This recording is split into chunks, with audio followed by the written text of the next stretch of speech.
Welcome back to my channel. Jurassic World का ये part हाल ही में रिलीज हुआ है, जिसमें इंसानों और डायनासोर ने क्या तबाही मचाई है ये तो हमें आगे वीडियो में ही पता चलेगा। तो वीडियो को एंड तक जरूर देखिएगा क्योंकि ये काफी ज्यादा इंटरेस्टिंग होने वाली है। मूवी के स्टार्टिंग में हमें एक रिपोर्टर जिसका नाम जेम्मा जॉब है वो बताती है कि अब सारे डायनासोर आजाद हो गए हैं और वो सब इंसानों के बीच में ही रहते हैं, लेकिन स्टिल अभी भी बायोसिन जेनेटिक्स में इन डायनासोरों पर रिसर्च चल रही है। सीन शिफ्ट होता है और हमें नवादा में बने हुए एक डायनासोर फैकल्टी को दिखाया जाता है, जिसमें हम क्लेयर को अपने साथियों के साथ में देखते हैं और वो वहाँ एक डायनासोर के बच्चे को चुराने आए हुए थे, लेकिन उनकी भनक सिक्योरिटी गार्ड को पड़ जाती है और सबके सब उनके पीछे लग जाते हैं। बट किसी न किसी तरह से उस डायनासोर के बच्चे को सही सलामत लेकर वो सब फैकल्टी से बाहर निकल तो जाते हैं, लेकिन उस डायनासोर के बच्चे को आजाद करने के बाद क्लेयर के साथ ही इस काम में उसका और साथ नहीं देना चाहते थे, क्योंकि वो लोग सही काम कर रहे थे लेकिन वो गलत तरीके से कर रहे थे। साथ ही इस काम में बहुत ज्यादा रिस्क भी था। फिर वही हम नवाडा के बर्फीले पहाड़ों पर ओवन के साथ कुछ और लोगों को पैरासोलॉरफस डायनासोर का पीछा करते हुए देखते हैं।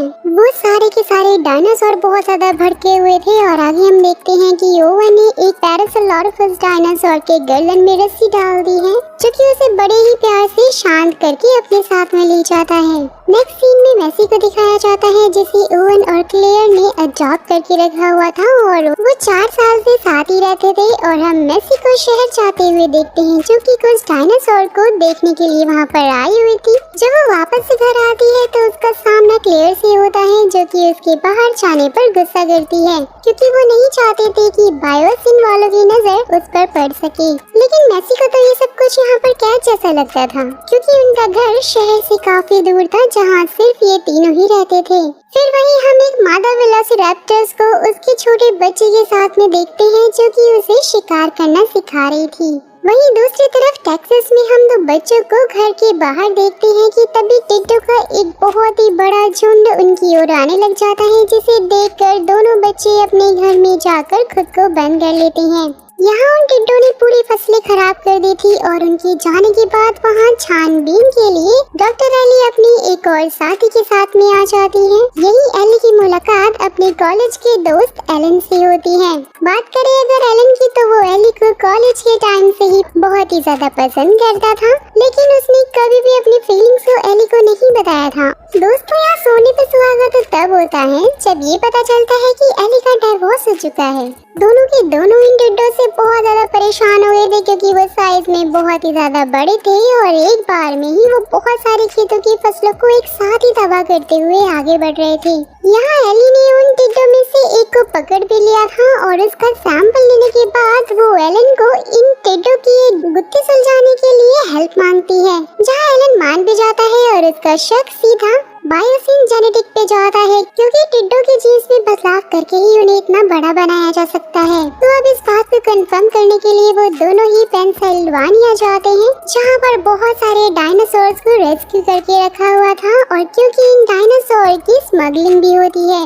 वहीं दूसरी तरफ नेवाडा में एक दिन मैसी के पास वेलोसिरैप्टर का बच्चा उसके पास में आ जाता है, जो कि मैसी को देखकर काफी डर भी रहा था। जहां मैसी उसे खाने के लिए मीट भी देती है, लेकिन तभी वो मादा वेलोसिरैप्टर वहां पर पहुंच जाती है। वो मैसी को देखकर काफी गुर्राने लग जाती है, साथ ही वो उस पर हमला भी कर देती है, लेकिन उससे पहले ही ओवन वहाँ पर आकर उसे शांत करा देता है। फिर वहीं हम रेहान नाम के हंटर को देखते हैं, जो कि इन सब पर नजर रखे हुए था। जहाँ मौका मिलते ही वो वेलोसिरैप्टर के बच्चे को किडनैप करके वहाँ से भागने लग जाता है। फिर जब ओवन उसका पीछा करता है तो मैसी शहर जाने लगती है, लेकिन उसे भी रेहान के एक आदमी ने किडनैप कर लिया था। ये सब कुछ होते हुए ओवन ने भी देख लिया था और उसकी आंखों के सामने ही 2 बच्चे किडनैप हो गए थे। जहाँ ओवन जल्दी से अपने घर में गन लेने के लिए आता है और जहाँ वो सारी बातें क्लेयर को भी बता देता है, और जब दोनों मैसी को बचाने के लिए बाहर निकलते हैं तो उनके रास्ते में मादा वेलोसिरैप्टर आ जाती है, जो कि अपने बच्चे के खो जाने से बहुत ज्यादा गुस्से में थी, लेकिन ओवन उसे प्रॉमिस करता है कि वो उसके बच्चे को ढूंढकर वापस सही सलामत ले आएगा।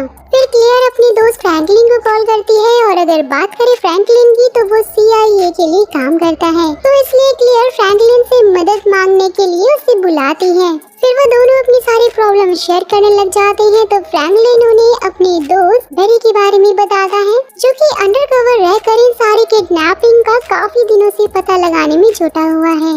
यहाँ एलन के कनेक्शन काफी अच्छे थे, तो एली और एलन बायोसिक जेनेटिक्स के बेस को विजिट करने के लिए चले जाते हैं, जहाँ उनका गार्ड रामसेस नाम का एक वर्कर बनता है। फिर वही उनकी मुलाकात डॉक्टर लुइस से होती है। फिर आगे रामसेस दोनों को डॉक्टर इयान के लेक्चर में लेकर जाता है। लेक्चर खत्म होने के बाद डॉक्टर इयान एली और एलन से मिलते हैं, क्योंकि वो इन दोनों के ही बहुत बड़े फैन थे। सीन शिफ्ट होता है और हमें मैसी को मेल्टा में दिखाया जाता है, जहाँ मैसी को सवाना नाम की एक लड़की को सौंप दिया जाता है और वहीं दूसरी तरफ ओवन और क्लेयर को बेरी मिल जाता है, जो कि उन दोनों को अपने साथ में ब्लैक मार्केट में ले जाता है, जहाँ पर डायनासोर्स की इलीगल फाइट्स हो रही थी और साथ ही इनकी स्मगलिंग भी होती है।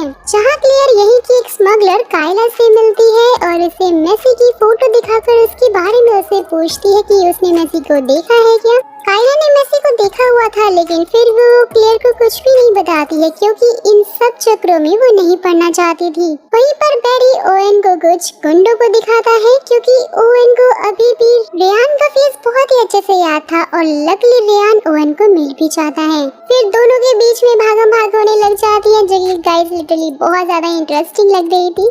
फिर रेयान डायनासोर्स की फाइट के बीच में जाकर गिर जाता है और दोनों डायनासोर्स ने रेयान के हाथ को बहुत बेरहमी से काट लिया था। जहाँ ओवेन उसे मेसी के बारे में पूछता है, पर रेयान को पता नहीं होता है कि मेसी को कहाँ ले जाया गया है। फिर वहीं पर एक बड़ा सा डायनासोर इस भगदड़ में आजाद हो जाता है और वो रेयान को जाकर मार देता है। ये सब कुछ सवाना भी देख रही थी और CIA के लोग उस तक पहुँचे उससे पहले ही उसने सभी डायनासोर को आजाद करके वहाँ ओवेन और CIA के लोग के पीछे ही लगा दिया था। फिर सवाना डॉक्टर लुइस को कॉल करके उन्हें ओवन और CIA के बारे में बता देती है कि वो सब लोग मेसी की तलाश में लगे हुए हैं। कि तभी सवाना के रास्ते में क्लेयर पहुंच जाती है, जो कि सवाना को रोक कर उससे अपनी बेटी के बारे में पूछने की कोशिश करती है, लेकिन सवाना तो क्लेयर पर ही हमला कर देती है और क्लेयर सवाना को बहुत ही अच्छी तरह से सबके सामने ही धो डालती है। फिर वो उसे इलेक्ट्रिक शॉक देकर उससे मेसी के बारे में पूछती है, तो सवाना उसे बता देती है कि मेसी बायोसिन की लैब में है, जहाँ पर वही एक डायनासोर आ जाता है, जिसे सवाना बहुत ही चालाकी से लेजर की मदद से क्लेयर के पीछे लगा देती है। वो डायनासोर क्लेयर के पीछे हाथ धोकर ही पड़ जाता है, जिसे बचने के लिए वो एक छत से दूसरी छत पे जंप मार देती है, जहाँ इसी बीच वो नीचे एक ट्रॉली वैन पर जाकर गिर जाती है, जिसे कायला चला रही थी। लेकिन अभी भी उस डायनासोर ने क्लेयर का पीछा नहीं छोड़ा था, तो क्लेयर किसी तरह से दिमाग लगाकर उस डायनासोर को घायल करके अपना पीछा छुड़वा ही लेती है। वहीं दूसरी तरफ ओवेन और बेरी एक डायनासोर को शांत करके उसे पिंजरे में कैद कर देते हैं। कि तभी वहाँ पर सवाना पहुँच जाती है।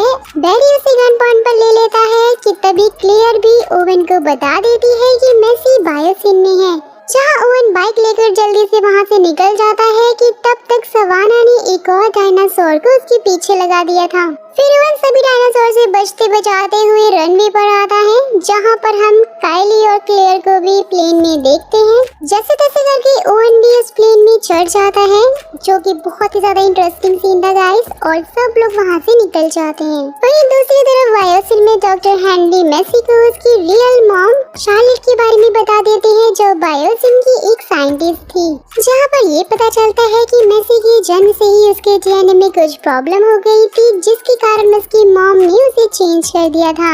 मेसी को इसलिए लैब में लेकर आया गया है, क्योंकि साइंटिस्ट मेसी के DNA पर एक्सपेरिमेंट करके उस पर स्टडी करना चाहते थे, जिससे कि वो इस दुनिया में और अच्छे बदलाव ला सके। जहाँ गाइस हमें ये पता चलता है कि उन जानलेवा खतरनाक टिड्डों को किसी और ने नहीं बल्कि डॉक्टर हेनरी ने ही डॉक्टर लुइस के कहने पर DNA में चेंज करके बनाया था। फिर वही लैब में एलिन और एली लैब असिस्टेंट की ड्रेस को पहनकर वहाँ एक चैम्बर में बायोसिन के खिलाफ सबूत ढूंढ रहे थे कि उन्होंने ही उन खतरनाक टिड्डों को बनाया है। और ढूंढते ढूंढते उन्हें एक चैम्बर में एक बड़ा सा टिड्डा मिल भी जाता है, जिसे कि वो सैंपल के तौर पर रख लेते हैं। वहीं दूसरी तरफ मेसी को भी वेलोसिरैप्टर का एक बच्चा चैम्बर में लॉक मिल जाता है। जैसे ही मेसी इस चैम्बर को खोलती है, अलार्म बजने लग जाता है, जिससे कि टिड्डे भी आजाद होकर लैब में उड़ने सकते हैं, जिनसे बचकर जब एली और एलन चैम्बर से बाहर आते हैं तो उन्हें मैसी भी मिल जाती है और तीनों साथ में वहाँ से निकल जाते हैं। वहीं दूसरी तरफ कायला के प्लेन पर एक उड़ता हुआ डायनासोर हमला कर देता है, जिससे कि ओवन क्लेयर के सीट पर पैराशूट खोल देता है और खुद कायला के साथ जैसे तैसे करके प्लेन को बायोसिन में लैंड करवा देता है। वहीं रामसेस को भी टिड्डो की सच्चाई पता चल गई थी और वो अब एली और एलन के साथ में हो जाता है। जब जंगल में हम क्लेयर को पेड़ पर लटका हुआ देखते हैं तभी उसके पास एक बहुत बड़ा सा डायनासोर आ जाता है, तो क्लेयर खुद को पैराशूट से अलग करके पानी के अंदर ही छुप जाती है। जब वो बड़ा सा डायनासोर वहाँ से चला जाता है तो क्लेयर भी पानी से निकलकर बायोसिन की लैब की तरफ पहुँच जाती है। वहीं दूसरी तरफ ओवन और कायला के सामने भी एक बायोडैप्टर डायनासोर आ गया था। वो नीचे बर्फ में घुस जाता है और उसे देखकर वो दोनों ही भाग रहे थे, जहां ओवन भी बर्फ से जमी हुई नदी के अंदर चला जाता है। लेकिन डायनासोर का खाना बनने से पहले ही क्लारा ओवन को पानी से बाहर निकाल लेती है। जहाँ वो डायनासोर भी बाहर आ गया था और जैसे तैसे करके दोनों फिर लिफ्ट के अंदर आकर अपनी जान को बचा लेते हैं। फिर वही हम एली, एलन, रामसेस और मेसी को एक गुफा में देखते हैं, जहाँ उन्हें कुछ और भी डायनासोर मिलते हैं। लेकिन अब रात हो गई थी और जब एक डायनासोर क्लेयर पर हमला करता है, जहाँ पहुंचकर ओवन और कायला उसे बचा लेते हैं। वही लैब में डॉक्टर रियान लैब में सभी टिड्डों में आग लगाकर उन्हें मारने की कोशिश करते हैं, लेकिन उन टिड्डों का झुंड भी बहुत चालाक था। वो लैब से चलते हुए बाहर निकल जाता है, जिन्हें आसमान में उड़ता देखकर क्लेयर के साथ साथ ओवन भी काफी ज्यादा हैरान हो जाता है। फिर उन टिड्डों का झुंड एली और एलन के कार के ऊपर से गुजरता है और उनकी कार एक खाई में जाकर गिर जाती है, लेकिन लकीली सब ठीक थे और जहाँ पर आकर ओवन और क्लेयर मैसी से मिलते हैं। लेकिन तभी गिगानोटोसॉरस डायनासोर वहाँ पर आ जाता है और इन सब पर हमला कर देता है। डॉक्टर लुईस देखते हैं कि टिड्डो ने पूरे जंगल में आग लगा दी है, जो कि फैलते हुए बायोसिन की तरफ ही आ रही है। लैब के सभी वर्कर्स अपनी जान बचाने के लिए यहाँ वहाँ भागने लग जाते हैं। फिर ओवन के साथ सभी लोग बायोसिन के अंदर आ जाते हैं, क्योंकि उन्हें अंदर वेलोसिरैप्टर्स की बच्ची को लेना था और वो बच्चा उन्हें मिल भी जाता है और मेसी उसे कंट्रोल कर रही थी, जहां ओवन उसे बेहोशी का इंजेक्शन देकर अपने साथ में ले आता है। वहीं दूसरी तरफ डॉक्टर लुईस पर डायनासोर टूट पड़ते हैं और वो वहीं पर मारे जाते हैं। बहुत सारे डायनासोर ने लैब को पूरी तरफ से घेर लिया था, जहां कायला अपना कमाल दिखाती है और सबको एक प्लेन में अपने साथ सही सलामत बाहर ले आती है। तो अब एंड में हम एली और एलन को नजदीक आते हुए देखते हैं, क्योंकि अब फाइनली जाकर एलन ने अपनी सारी फीलिंग्स एली को बता दी थी। वहीं डॉक्टर हेनरी ने भी टिड्डो के डीएनए में सही बदलाव करके उन्हें नॉर्मल कर दिया था। वहीं दूसरी तरफ ओवन की पूरी फैमिली मादा वेलोसिरैप्टर्स को उसका बच्चा लौटा देती है, जिससे कि मादा वेलोसिरैप्टर्स भी बहुत ज्यादा खुश हो जाती है। एंड गाइस, यही पर इस मूवी का द एंड हो जाता है। तो अब आप लोग मुझे कमेंट करके ये बताइएगा कि आपको जुरासिक वर्ल्ड पार्ट 1, 2 और 3 इन तीनों में से कौन सी सबसे ज्यादा पसंद आई है। सब लोग कमेंट कीजिएगा, क्योंकि आने वाली नेक्स्ट वीडियो में मैं कुछ रैंडम कमेंट्स को शॉर्ट आउट देने वाली हूँ। जो भी लोग चैनल पे नए हैं और ऐसी इंटरेस्टिंग वीडियोस का लुत्फ उठाना चाहते हैं, फटाक से चैनल को सब्सक्राइब करके बेल आइकन को जरूर प्रेस कर दीजिएगा, ताकि आपको नोटिफिकेशन तुरंत मिल जाए।